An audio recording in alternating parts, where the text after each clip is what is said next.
Mr. Diaz, I understand you have already discussed the warp drive failure with Ambassador Spock? I have. It is imperative that the Ambassador's shuttle be flight ready. I need you both to ascertain the root cause of the system failures he encountered. I'm surprised, Commander. I thought you would have wanted to work on Ambassador Spock's shuttle yourself. I respect the Ambassador and his many accomplishments, but I do not derive any satisfaction from interacting with his shuttle as if it were somehow transubstantiated through its association with him. Especially when I have the entirety of this starship to concern myself with. The Ambassador asked me to take a look, and I'm ready to crack this thing open. Good. You could learn from Mr. Diaz's focus. I'll take notes. Then I will leave you to it. Make note of any abnormalities in your report. Carry on. It seems like he's warming up to us. Yeah. Even Chovok has to look at that face and know you've earned some real respect. And I have to admit that I owe you one. You were right to make me go first. I don't know what I was thinking. You've pulled me out of trouble how many times? Call it even. Okay. At the very least, maybe I can track down that bottle of Saurian brandy you're still on the hook for. But first, we have work to do.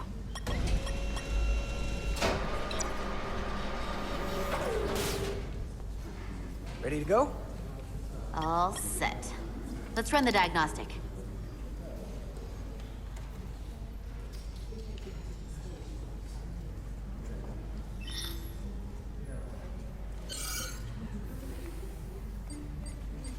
So, I know about your talk with Miranda. You do? She sent me a Priority 1 dispatch right after your conversation. I'm happy for you. Both of you. Thanks. But I'm only going to tell you this once. Don't screw this up. Because I would be very unhappy if you tried this out and then, I don't know, 6 weeks or 6 days later, I have to start splitting holidays between the two of you. All because things went south and you're not on speaking terms. That just isn't gonna work for me. You really don't believe in me, huh? It's not you. Or her. Just running the numbers, and things don't work out more often than they do. I like my friends, and I like our group. I don't want to lose that. Is that thing done yet? Yeah, it's wrapping up. Let's see. The relays along the primary EPS are blown. The backup relays are all intact. An EPS overload from the warp drive could cause that. But how did the shuttle end up dead in the water? Huh. Well, maybe the ship's data recorder can tell us something.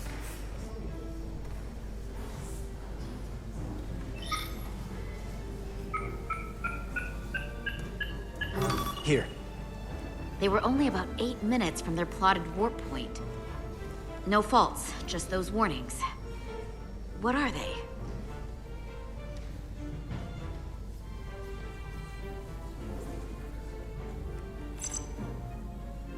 Subspace variance out of tolerance. What does that mean?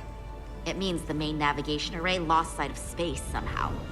Will the array going offline cause that? Yes, but it should have also thrown a fault code.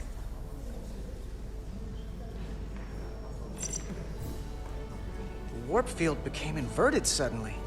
I've seen this happen when the center warp coil cracks. A cracked warp coil throws a fault code. Still, we should take a look. There was a complete warp cascade failure. Wow. They're lucky the shuttle didn't turn inside out. Makes me think the computer panicked on the warp field equation. Any one of these failures should have thrown a fault. If it was caused by a system failure. None of this caused the relays to blow. Roll forward to when that happened. Yes, ma'am. So here, they take a moment to get their bearings and they attempt to re-engage the warp drive. There. That's the relays blowing.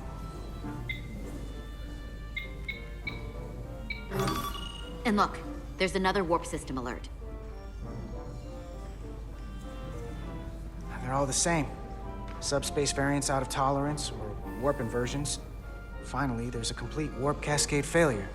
Then it's one of two things. Either a warp coil is cracked or the navigation array is offline. That makes sense.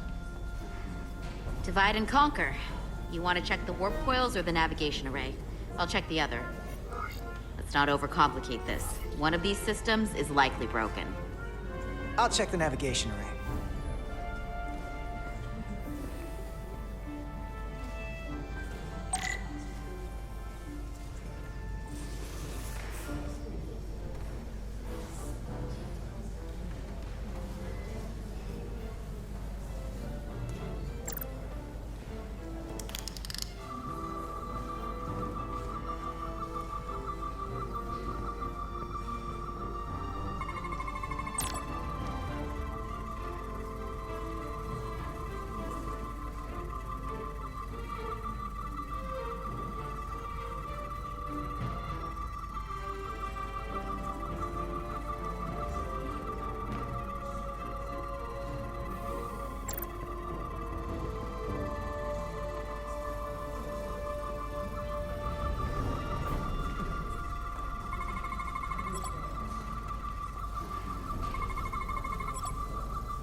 Navigation array checks out, so it must be a coil. Except it's not. Checked and double-checked. Well, the readings don't lie. Here comes the security detail for the way team.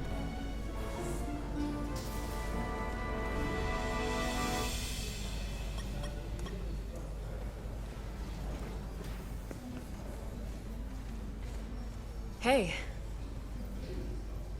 I'm not here. we're escorting the negotiating team to the surface as soon as they come down from the bridge. I don't want to interrupt some important work. I was just hoping to see you before I go. The captain and the others will be here any minute now. Should be an interesting ride down to the surface. Come on, I'm never too busy to make time for you. That's not true. No, but I am glad you came by. Now that's more accurate. I gotta be precise with you, huh? Hey, Maris. Aren't these those button pushers you're always hanging out with? And you're the phaser jockeys we always beat in Parisi squares, right? All aboard for Hotari. That another one of the captain's railroad things? Gotta be. I just usually zone out by the time he gets to the whole, steam engines were the warp drives of their day part. Catch y'all later. You don't want to miss your train. I do have to go.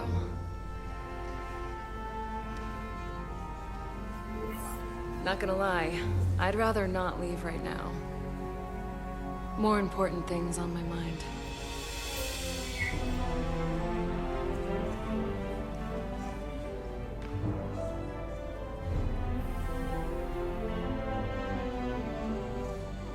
That was nice. Yeah, it was. Save some of that for when I get back. You've got a deal.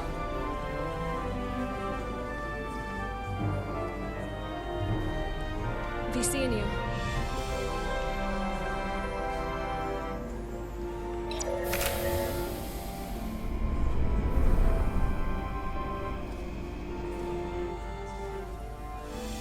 Etzelar de Diaz.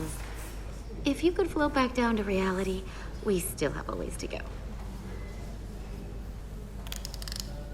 All right, where were we? So, the warp coils in the navigation array are fine, but the nav computer doesn't seem to think so. I'm out of ideas short of field stripping this shuttle from bow to stern. You wanna take this out of the shuttle and throw it on the bench? Oh, real hands-on maintenance. I like it. Okay, the nav computer is patched into the ship. The ship's computer can double-check our work.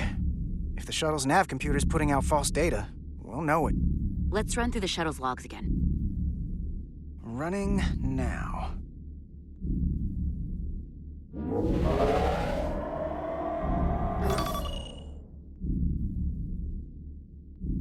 Same.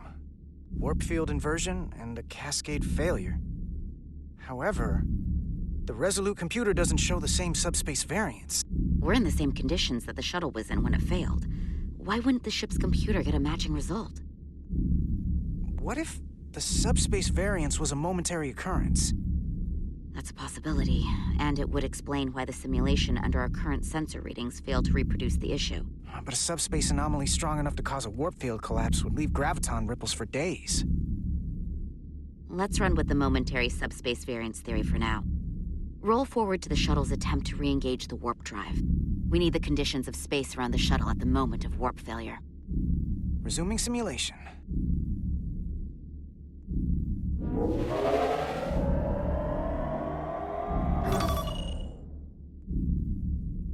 Error in warp field calculation. Cochrane formula variables are out of range. That right there. Take the shuttle sensor data from that moment. Computer, why did the warp field calculation fail? Warp field pressure returned non-orthogonal. Results are undefined. That doesn't help. Wait, what if we use a different ship? Put the Resolute into the simulation instead of the shuttle. Yeah, it should warp just fine. Unless... Computer, run the simulation with the Resolute. Resolute simulated. Computer, give me manual control on the warp power.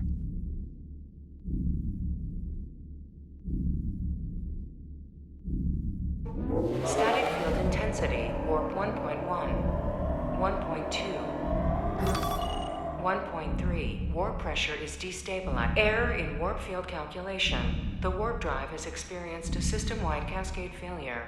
Warp field collapsed. Subspace variance is out of tolerance. Cochrane formula results are undefined. Bingo. What-o? The same moment when the shuttle failed to warp, so did the ship.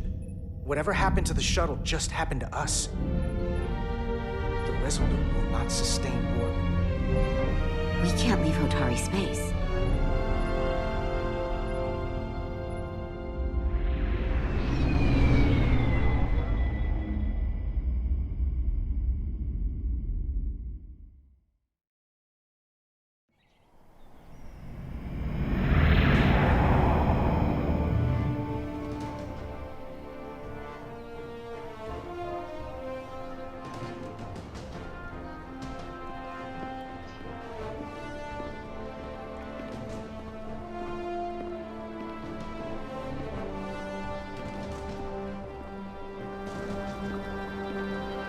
Ambassador Spock, Captain Solano, welcome to Hotari. We are honored you have come. My name is Tylos Altaris, Minister of Diplomatic Affairs. The honor is ours, and this is Commander Jara Rydick, first officer aboard the USS Resolute. You'll find she has a keen mind, and unique insight into the dynamics between the Hotari and the Lydians. It's very nice to meet you. Likewise, I hope... These must be the representatives of the mighty Federation. The reigning authority in the galaxy. Or so we've been led to believe. Whether that's true or not remains to be seen. But, either way, we're grateful you've made the time to come to our little corner of the universe. And you are? This is Galvin, and this is Citron, the heroes of the revolt in the mines.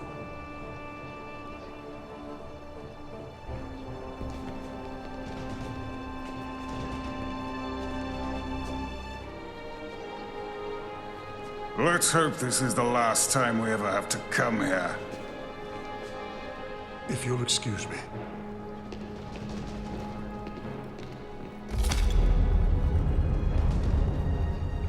I think we're about to begin. Did you hear the arrogance from that guy? I don't know what we're walking into here, but that guy was something.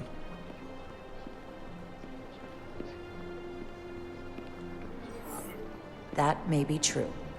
But let's keep an open mind going into the negotiations. Hopefully he's just one voice amongst many. Then let's hope he's the outlier.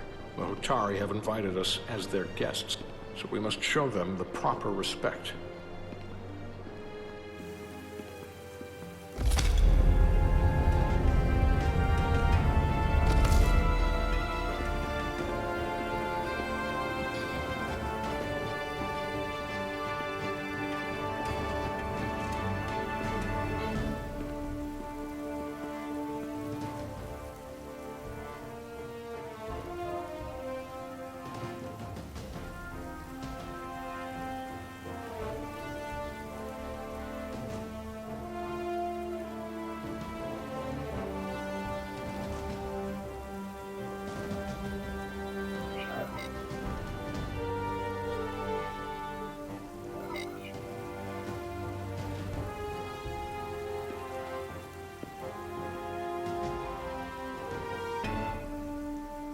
Ambassador Spock, welcome to Holtari Prime.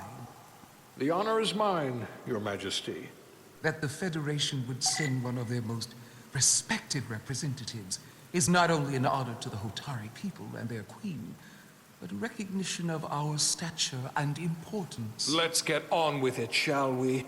With all due respect to the Federation and their ambassador, they have no authority here. We are not members of their alliance. We are not subject to their rule, nor yours. We demand the immediate return of all mining operations to Elydian control, as it has been for centuries and will be for centuries more. That has always been our understanding. That understanding has changed. Then you invite war! And if you cannot remain silent, you will be silenced. But his point is well taken. What is the Federation's interest in this matter? Perhaps you would have us trade one oppressor for another? The Federation remains neutral. Our only interest is the peaceful resolution of this conflict. We are here at your request, Your Majesty. For now. I'm trying to keep an open mind here, but it's not easy. I thought they wanted us here. Was there something you wanted to say, Captain? Oh, no.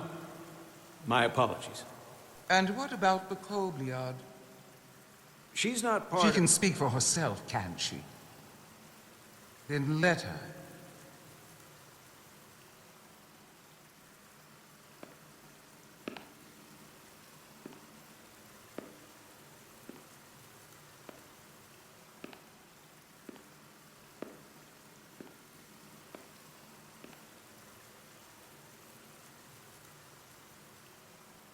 Now then, one should know their place.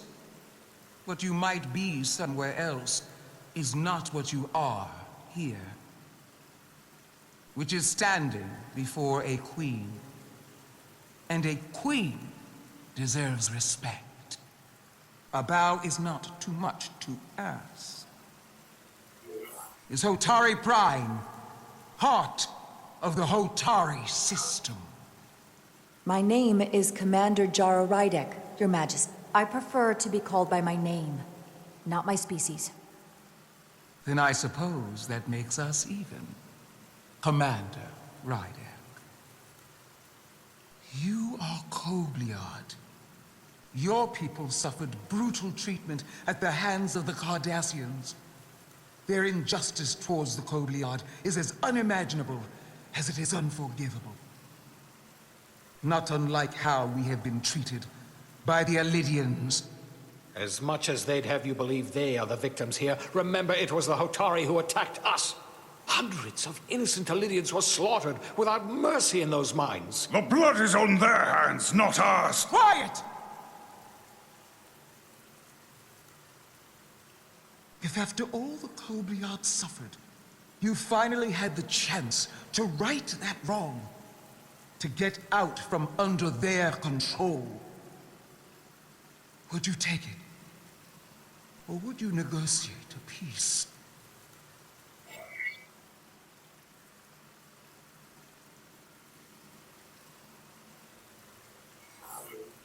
If the opportunity presented itself, and I wish that it had, more than you can know, if the opportunity presented itself,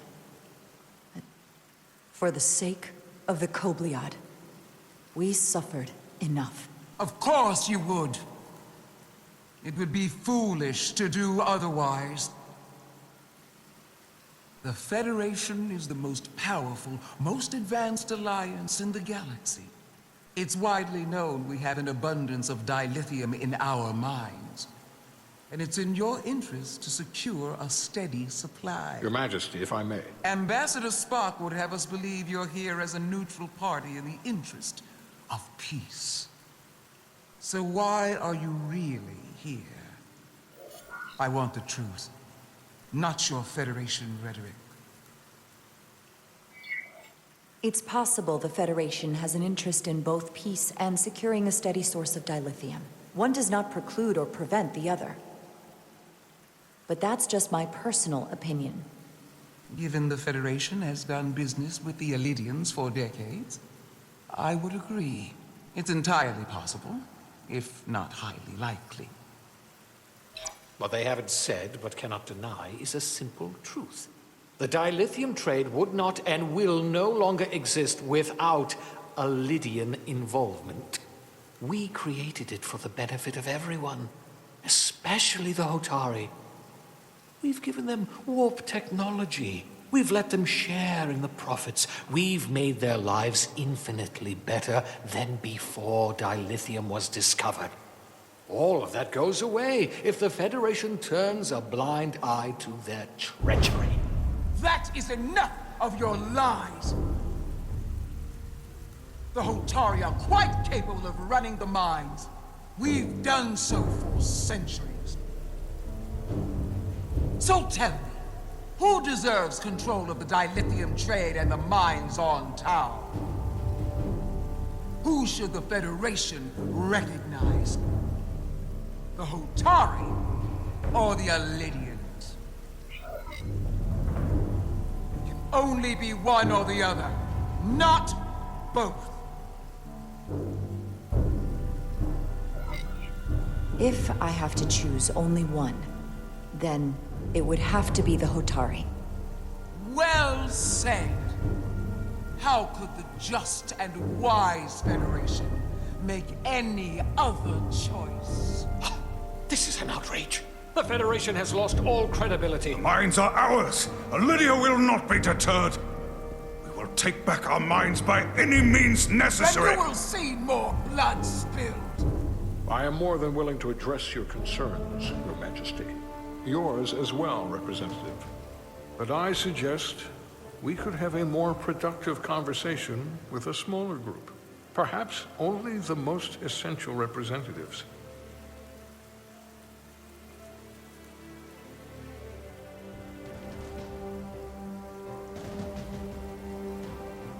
I suppose there is some sense to that.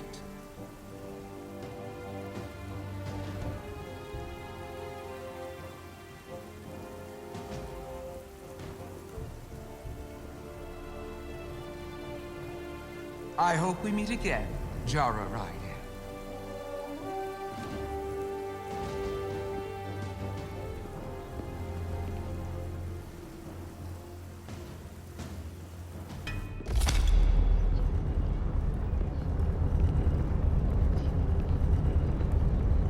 Spock and I will cover everything on the diplomatic front.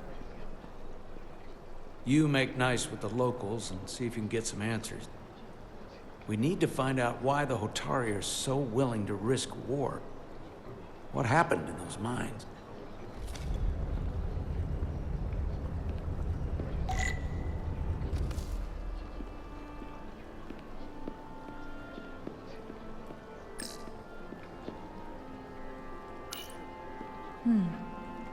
Soothing.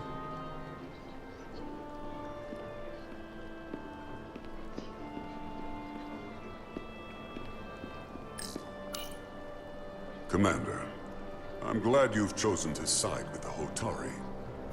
I knew the Federation would see through the Elidians' baseless claims and protect the interests of my people. Even though the Hotari should have control of the mines, some of the Elidian claims are still valid. There you're wrong, but we can agree to disagree.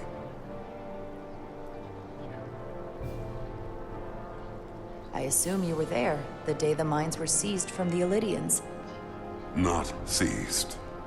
Reclaimed. And restored to their rightful owners.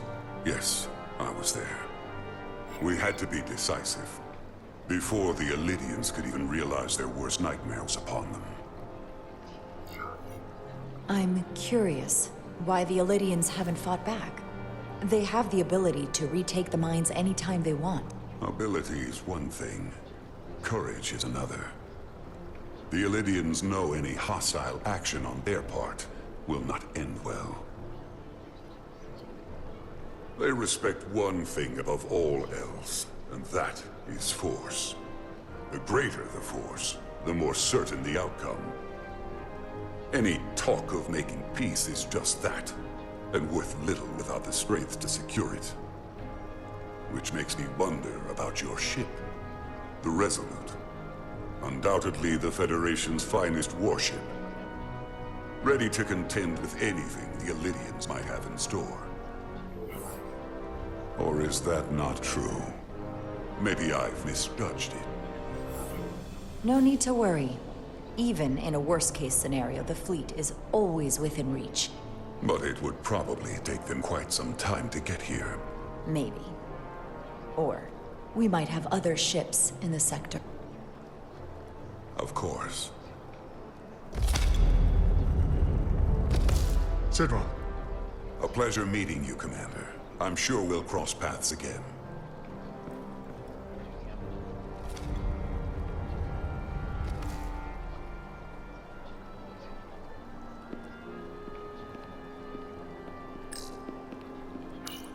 Commander Rydek, I'm encouraged to see the Federation supporting my people. I'm afraid of what might happen without your help. If anyone deserves thanks, it's Ambassador Spock. No one is more invested in negotiating a peaceful settlement to this conflict than he is. I'm so glad. We need his help before the situation escalates further than it already has. It's been very trying. I saw you speaking with Sidron, our national hero. I'm curious, what did he say? He seems to be of the opinion that negotiating for peace is a waste of time. Because force is the only blunt instrument he understands. He's a miner, not a diplomat. For the first time in our history, the Hotari have the upper hand. We see ourselves as strong instead of downtrodden. New voices have risen up. Old voices shouted down. Galvin and Sidron have become national heroes. Now, they have the Queen's ear. Better or worse, depending on your perspective.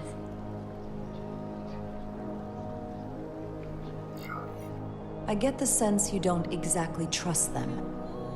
I don't trust their instincts, which are leading us to war.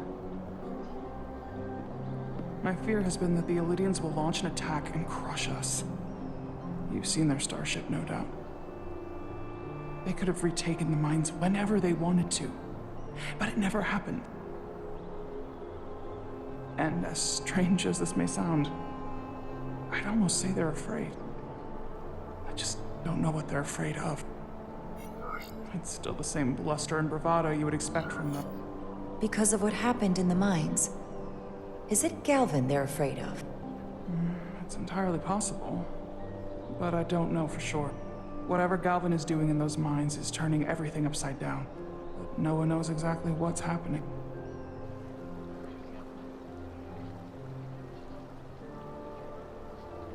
Since the day of the revolt, Galvin has seized control of the mines and restricted all access. No one's allowed without his personal authorization. And they've taken over a section of the palace with just as much secrecy and security. I'm told it could be something they brought back from the mines. I made inquiries, but everyone pretends it doesn't exist. I strongly suspect they're hiding something. What do you think it is? I've heard rumors it's some sort of ancient artifact, but I haven't seen it myself. How can we know?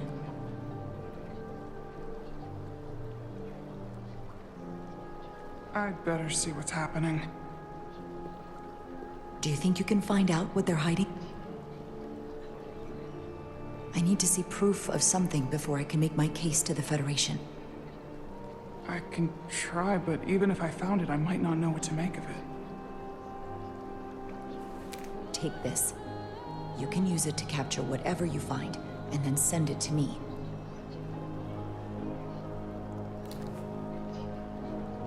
Thank you. I will let you know what I find.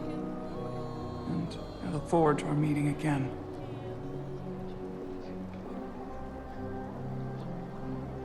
Sorry, I couldn't help but notice you were speaking with the Hotari this whole time.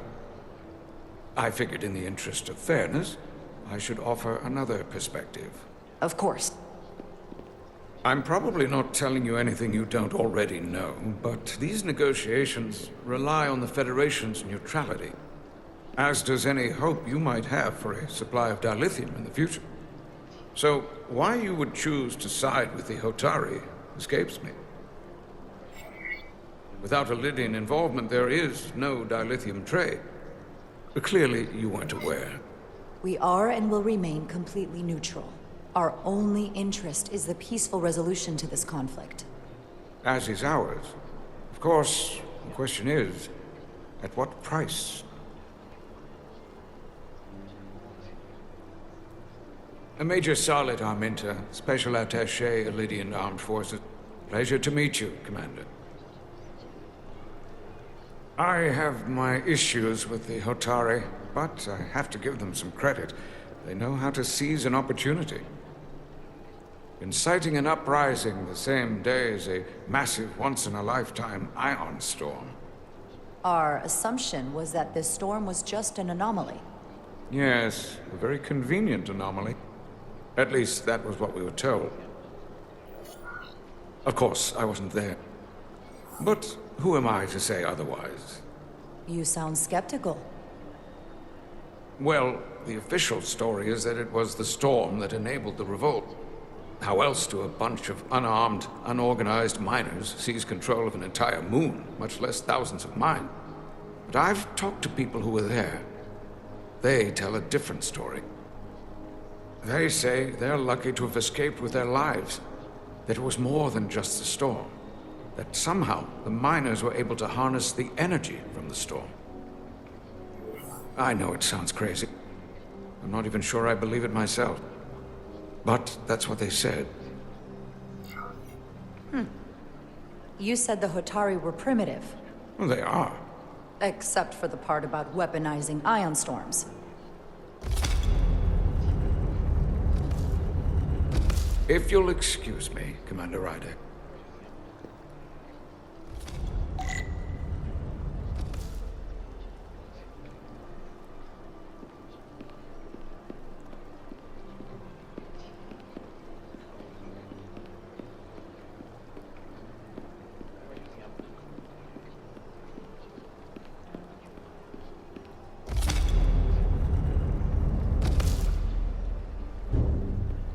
Well, that was a disaster. What happened? The Hotari refused to concede anything, so the Elydians stormed out. The Hotari did not invite us here as peacekeepers. I hope your efforts were more fruitful than ours.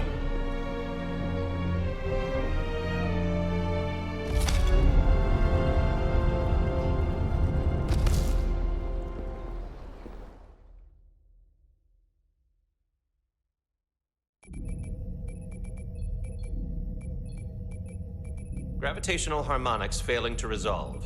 Warp bubble stability degrading. Increase output to maximum. Increasing warp output to maximum. It's happening again.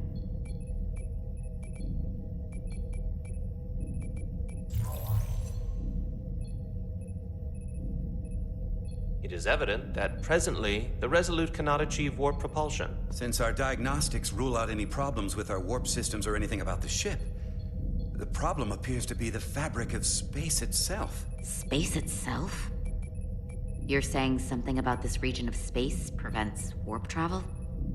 Prevents it, or can't sustain it. However improbable, that appears to be the case. We need to know more. The storm didn't stop us from leaving space dock and traveling here. But could it still be causing this interference with warp travel? We must follow sound investigatory principles. Do not let an assumed conclusion drive your analysis. Sometimes we need a little inspired thinking, Mr. Chovak. Captain Solano is on his way back from the negotiations, and I want to have some answers for him when he gets here. Indeed. Given the facts at hand, we may be able to deploy subspace probes around the ship to construct a clearer picture of the phenomenon. Around the ship. I'll prep a shuttle.